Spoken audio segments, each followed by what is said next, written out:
नमस्कार, मैं हूं आपके साथ मयंक। आज 26 तारीख है। पिछले 12 घंटों के अंदर ईरान और अमेरिका की जंग से संबंधित सारे अपडेट मैं आप तक पहुंचाऊंगा। मैं आपको बताऊंगा कैसे तेहरान हो, इस्लामाबाद हो, चाहे हॉर्मुज हो, हर जगह ईरान अमेरिका पर भारी पड़ता दिखाई दे रहा है और डोनाल्ड ट्रंप हो गए चारों खाने चित। लेकिन इस वीडियो की शुरुआत करते हैं एक ऐसी खबर से जो अमेरिका से आ रही है, जिसने पूरी दुनिया में सनसनी फैला दी है। वॉशिंगटन में हिल्टन में एक प्रोग्राम चल रहा था। इस प्रोग्राम में डोनाल्ड ट्रंप और उपराष्ट्रपति जेडी वेंस भी मौजूद थे और इस प्रोग्राम में अचानक गोलीबारी होने लगी, गोलियां चलने लगी। उसके बाद डोनाल्ड ट्रंप के जो एजेंट्स हैं उन्होंने डोनाल्ड ट्रंप को घेर लिया। उन सब के हाथ में गन्स थी और डोनाल्ड ट्रंप को तुरंत वहां से हटाया गया, वहां से ले जाया गया। ऐसे ही पीट हेग्सेथ को भी वहां से दौड़ते भागते हटाया गया है और माना जा रहा है इस तरह की खबरें आ रही हैं।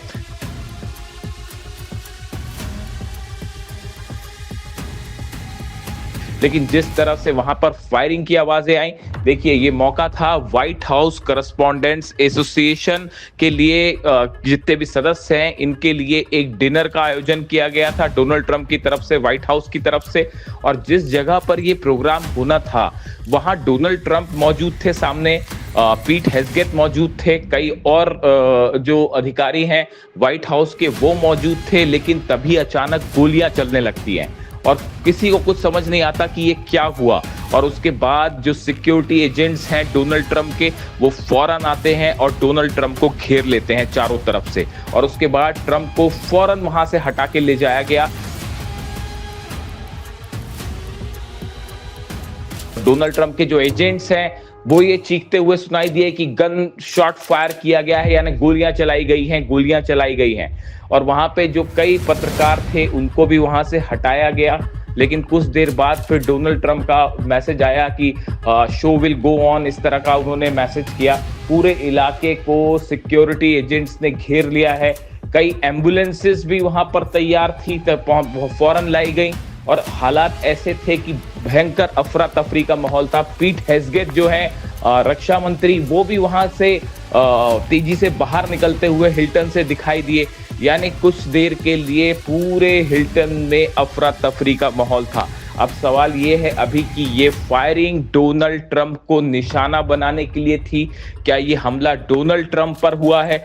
क्या इसका किसी तरह से कोई लेना देना ईरान की जंग से है? ये वो तमाम सवाल है जिसको लेकर इन्वेस्टिगेशन जारी है। जो तस्वीरें वहां से आ रही हैं, पूरे इलाके को पुलिस ने घेर रखा है। चप्पे चप्पे पर सिक्योरिटी एजेंट्स हैं। आसपास के पूरे इलाके की जो है उसका तलाशी अभियान जारी है कि क्या और भी हमलावर मौजूद हो सकते हैं। देखिए जिस तरह से डोनाल्ड ट्रंप खुद इस प्रोग्राम में मौजूद थे और वहां जो सब कुछ हुआ वो बिल्कुल फिल्मी अंदाज में हुआ। ऐसा लग रहा था जैसे कोई हॉलीवुड की मूवी चल रही है।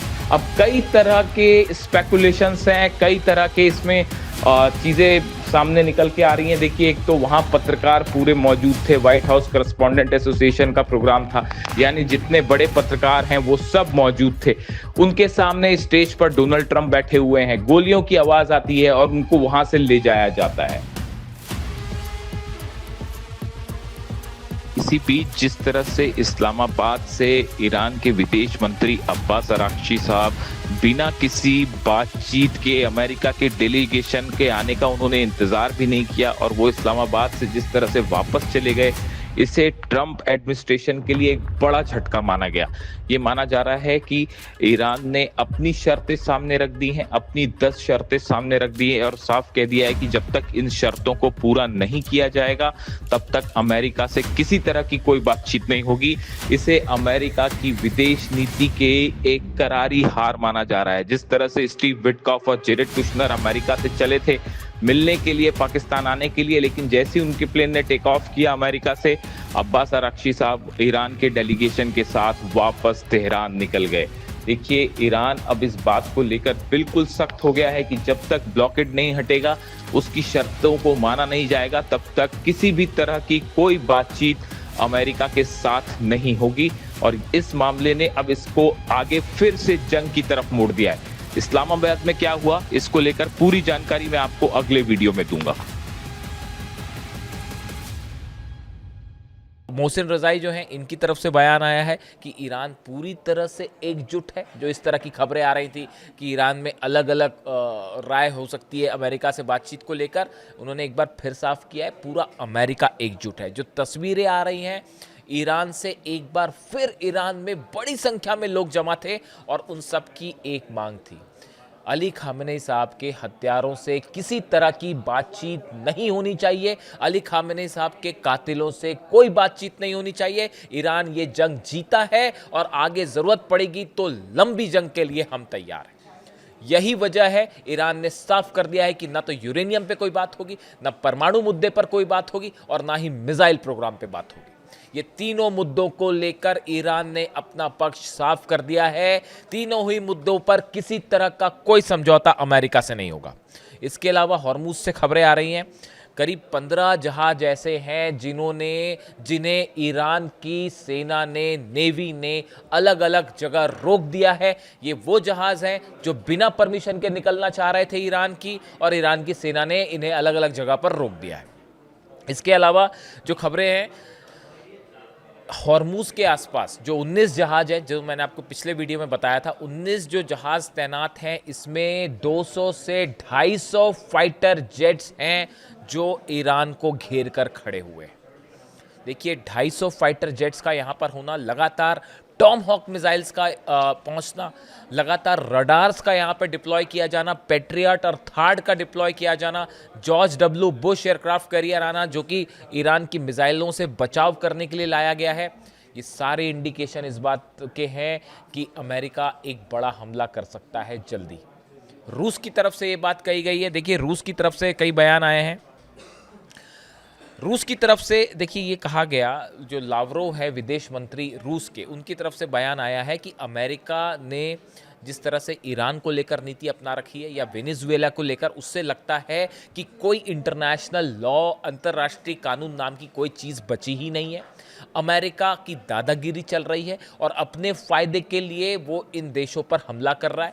लावरोव का ये भी कहना है कि डोनाल्ड ट्रंप खुद कह चुके हैं कि उनकी रुचि सिर्फ ऑयल में है, यानी ऑयल के लिए ईरान पर हमला हुआ, ऑयल के लिए वेनेजुएला पर हमला हुआ। ना ईरान के पास से कोई न्यूक्लियर बम मिला और ना ही इसी तरह का कोई वेपन ऑफ मास डिस्ट्रक्शन, ऐसा कुछ नहीं था। सिर्फ और सिर्फ ऑयल के लिए हमले हुए, ये कहना है रूस का। रूस के जहाज आपने देखा जिस तरह से हॉर्मुज में गुजरने शुरू हो गए हैं। जो कारोबार है रूस का वो वहाँ जारी है और ईरान की तरफ से कह दिया गया है कि जिसकी हिम्मत है वो रोक के दिखाए जहाज़ों। यानी हॉर्मुज के मुद्दे पर अब पुतिन और ट्रंप भी आमने सामने हैं, जिनपिंग और ट्रंप भी आमने सामने हैं। मैं आपको कल पिछले वीडियो में बता चुका हूं किस तरह से चीन का बड़ा व्यापार जो है वो अफेक्ट हो रहा है हॉर्मुज के कारण। जहाज निकल रहे हैं लेकिन कम निकल रहे हैं जितने पहले निकल रहे थे उनके मुकाबले। यानी चीन भी आमने सामने है और चीन भी अमेरिका के आमने सामने हो रखा है और पुतिन भी हो रखे। देखिए इसी बीच ईरान की तरफ से बात साफ कर दी गई है कि ब्लॉकेड जब तक अमेरिका नहीं हटाएगा कोई बात नहीं होगी, परमाणु मुद्दे पर कोई बात नहीं होगी, यूरेनियम पर बात नहीं होगी और मिसाइल पर कोई बात नहीं होगी। यानी अब ईरान की सरकार, ईरान की जनता अपने टर्म्स पर आगे बढ़ने को तैयार है, जो वहाँ की जनता ने कहा। देखिए मैं आपको पहले बता चुका हूँ कि वहाँ ईरान में फैसला हो चुका है कि जो जनता चाहेगी वैसा ही होगा और जनता का अब ये फैसला है कि अब जो बातचीत होगी, नहीं होगी, क्या होगा, वो सब ईरान की मर्जी के मुताबिक होगा। अब ये दबाव डालना, चाहे जो करना है कर लीजिए, ईरान अब रत्ती भर भी झुकने को तैयार नहीं है।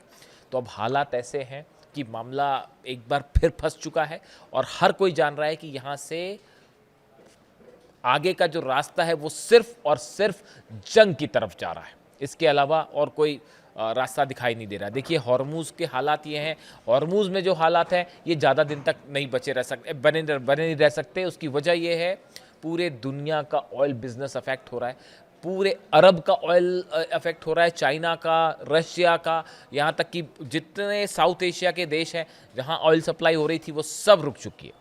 ऐसे हालात में यहाँ पे जो माइंस हटाने की बात हो रही है कि जहाज़ जापान से आ रहे हैं और वो माइंस हटाएंगे, उसमें कम से कम 6 से 7 महीने का वक्त लगेगा।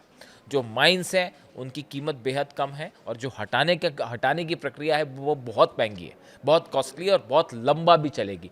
इस सूरत में हकीकत ये है कि ईरान ने अमेरिका का की दुखती रग पकड़ रखी है। डोनाल्ड ट्रंप को ना ये समझ में आ रहा है, देखिए बातचीत करने के लिए अब ईरान तैयार नहीं है। वहाँ पे आप डिप्लोमेसी की टेबल पर हार गए और जंग की स्थिति ये है कि अगर हमला करते हैं तो उसका नतीजा एक भयंकर विनाश के रूप में देखने को मिल सकता है पूरे अरब में, और बड़ी संख्या में कैजुअलिटी होगी अमेरिका की सेना की। इससे जुड़ा जो भी अपडेट होगा वो आप तक पहुँचाऊँगा। कमेंट करके बताइए वीडियो कैसा लगा। Thank you so much.